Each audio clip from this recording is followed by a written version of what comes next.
data, plate dimension L is equal to 0.5 meter and W is equal to 1.0 meter. Plate surface temperature Ts is equal to 130 degrees Celsius and T infinity is equal to 20 degrees Celsius. Ambient air temperature mass of the plate MP is equal to 20 kg. Specific heat of the plate Cp is equal to 400 joule kg per degree Celsius.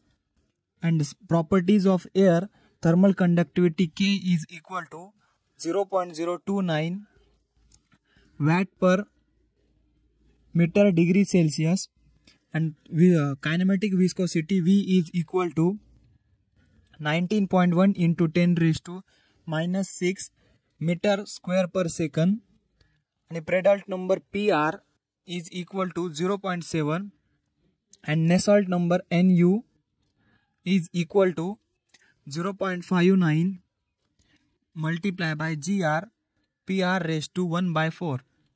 आता पहिले काय करू, याचं flame temperature काढून घेऊ. तर flame temperature साठी formula आहे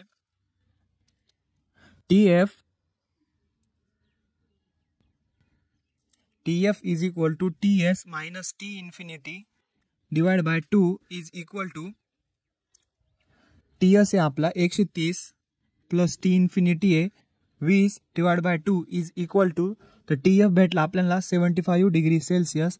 नेक्स्ट आता आपल्याला याच्यावरून बीटा काढायचा आहे. तर बीटा काढण्यासाठी पहिले TF ला आपण सेल्सिअस मध्ये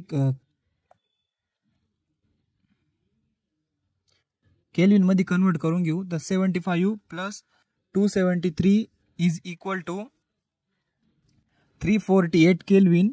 आता बीटाचा फॉर्म्युला आहे beta is equal to 1/TF is equal to 1/348 is equal to beta भेटला आपल्याला 0.00287 केल्विन रेस टू -1 हे झालं बीटा. त्याच्यानंतर हीट ट्रान्सफर कोएफिशिएंट H काढायचा आपल्याला.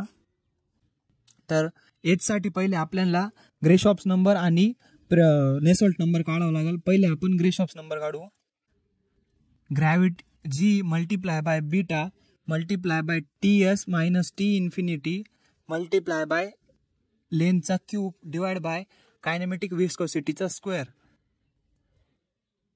आता G ची व्हॅल्यू फिक्स आहे 9.81 मल्टिप्लाय बाय बीटाची व्हॅल्यू आता काढली आपण 0.00287 मल्टिप्लाय बाय 130 मायनस 20 आणि आपली लेंथ आहे 0.5 चा आणि त्याचा क्यूब. कायनेमॅटिक विस्कोसिटी आहे 19.1 इंटू 10 रेस टू -6 आणि त्याला ब्रॅकेट देऊन त्याचा स्क्वेअर आणि कॅल्क्युलेशन केलं. ग्रेशॉफ्स नंबर भेटला GR is equal to 1.06 into 10 raise to 9.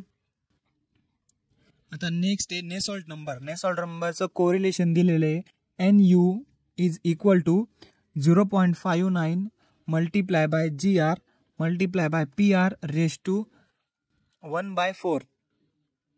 0.59 जशीच तशी GR ची व्हॅल्यू आहे 1.06 मल्टिप्लाय बाय PR ची व्हॅल्यू आहे 0.7 रेस टू 1/4. कॅल्क्युलेशन केलं NU भेटला NU इज इक्वल टू 97.34. तर हीट ट्रान्सफर कोएफिशिएंट H साठी फॉर्म्युला आहे H is equal to NU multiply by K divide by L. NU ची व्हॅल्यू आहे आपल्याकडं 97.34 मल्टिप्लाय बाय थर्मल कंडक्टिव्हिटी आहे 0.029 डिवाइड बाय लेंथ आहे आपली 0.5 is equal to 5.65 watt per metre square degree Celsius. आता initial rate of cooling त्यासाठी पहिले heat transfer rate Q find करून घेऊ. तर Q साठी फॉर्म्युला आहे Q is equal to H multiply by A TS minus T infinity आता याच्यामध्ये पहिले एरिया काढून घेऊ. Area is equal to 2 into the bracket 1 multiplied by 0.5 is equal to 1.0 meter square.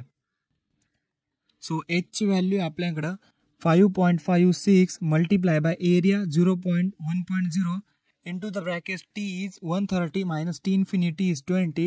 So q is equal to next rate of change of temperature. त्यासाठी formula आहे q is equal to minus mp multiply by cp multiply by dt divided by dt.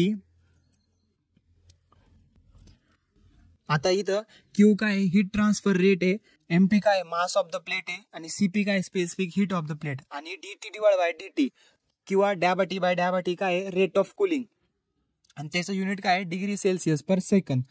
आता याला rearrange करू.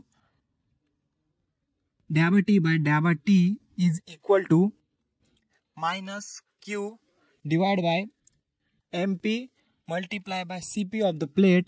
So is equal to minus Q ची value 621.5 divided by मास किती प्लेटचा 20 multiply by CP 400. So is equal to minus 0.0777 degree Celsius per second. आता the negative sign indicates that the temperature is decreasing. आता त्याच्यानंतर आता याला convert करू आपण, हे पर सेकंद आहे, याला मिनिटमध्ये कन्वर्ट करून घेऊ.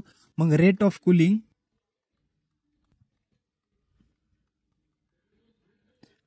Cooling is equal to 0.0777 degree Celsius per आता काय सेकंद मल्टिप्लाय केलं 60 ने. आता 60 कसं होईल second per minute is equal to 4.66 Celsius per minute. Sorry इथं सेल्सिअस आहे सी. झाला आपला आन्सर आहे आपला शेवटचा फायनल 4.66 सेल्सिअस पर मिनिट.